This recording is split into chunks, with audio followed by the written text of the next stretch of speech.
Here I just finished up moving a fence onto some fresh pasture. We use a second electric poultry netting to set it up and butt it up against the existing paddock area where the birds are.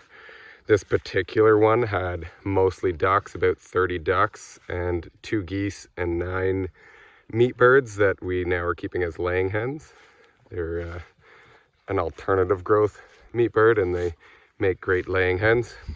So you can see this is the Premier 1 electric poultry netting.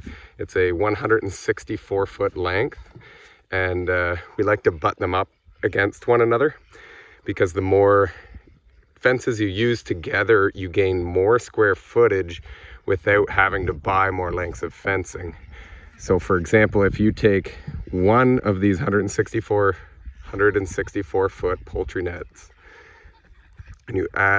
and you put it in a circle, mind you, that is 1,500 square feet.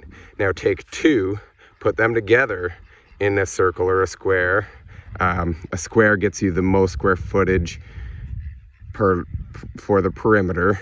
Basic geometry there, sorry, not geography. So that way you get 5,000 square feet. So you go from one fence giving you 1,500 to putting 2 together and you get 5,000 square feet. So then you go 3, then you go 4, it gets exponential. So the more you put together, the more land you cover with the less money spent on lengths of poultry netting. So this fencing, we swear by it. It is if it doesn't fail, usually due to human error, it's 100% effective against ground predators.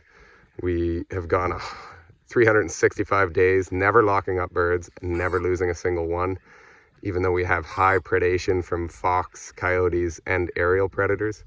Having guard geese is another key for aerial predators, along with just mature birds, or introducing a mature rooster in with younger birds. As long as they're not aggressive against the younger birds, they're able to protect the younger birds, whether they're meat birds or young layers you're raising.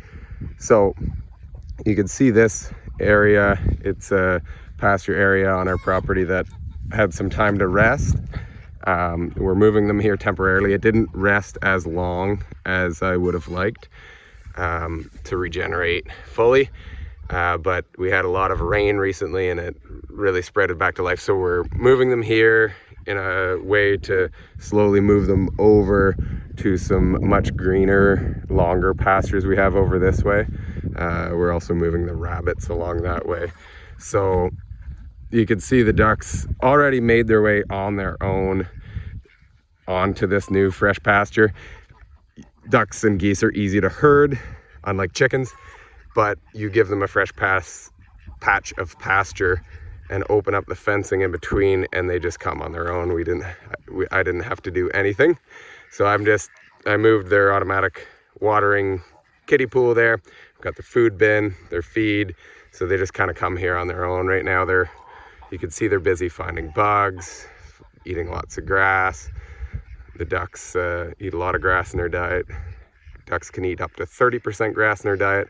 Geese can eat up to 90% grass in their diet. That's why we love the waterfowl. They're much hardier for Canada's winters and colder climates in the States as well. Oh, it looks like we've got a duck going in the nest box to lay an egg there. These ones are purebred khaki Campbells. They're just coming into ready to lay.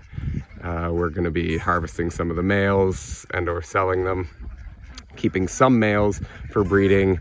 We've got a couple bloodlines, so we interbreed the 2 bloodlines. You don't want to cross, you don't want to interbreed with waterfowl. It's commonly practiced in chickens and doesn't cause abnormalities. If you do have any abnormalities in breeding chickens, that's when you can introduce new blood. Otherwise, it actually can bring in problems because you can bring in bad genetics from somebody else's flock. So interbreeding in chickens is normal, but ducks is not.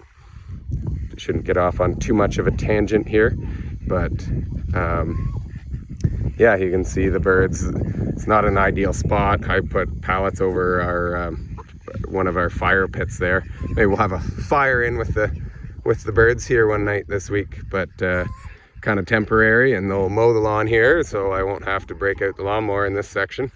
If you move the birds and manage your pasture well enough, especially with geese and ducks, you can get away with never mowing at all. And the beauty of rotating chickens in with ducks and geese is we find the chickens will eat weed seeds primarily, so they actually weed your pastures, and the longer you move them over the pasture, the less weeds you have, and then the more grass you end up having.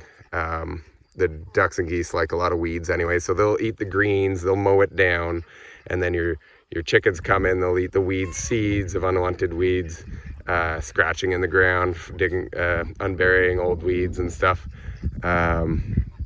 And then that's not an issue because most grasses are perennial anyways, and they can go to seed and seed on their own, but you can use the chickens as pasture management to get rid of your weed seed bank in your pasture or in a garden bed area.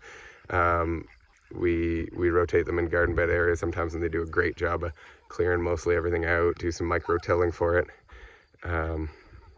Yeah, we've got there's another property that we have, as you may have seen in other videos, we've got some mostly geese over there, so most of our waterfowl is elsewhere. But just thought I'd show this, and if you like what you see, be sure to subscribe to us on YouTube, like us on Facebook, and follow us on Instagram.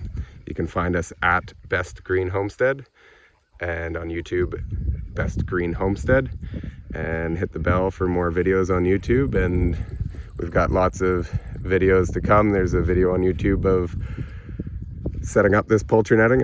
I did a YouTube short quickly on showing how I unrolled this fencing.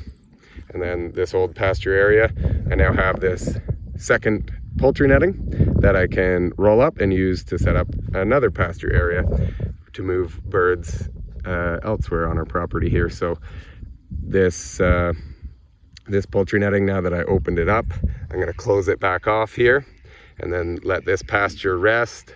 I dumped the pool out, so it's really wet there, but they were here a little longer than I would have liked. We were busy this week with work and didn't move it, and it got really rainy when I had the time to move it and didn't end up coming out to do it. But the more frequent you can move it, the better. But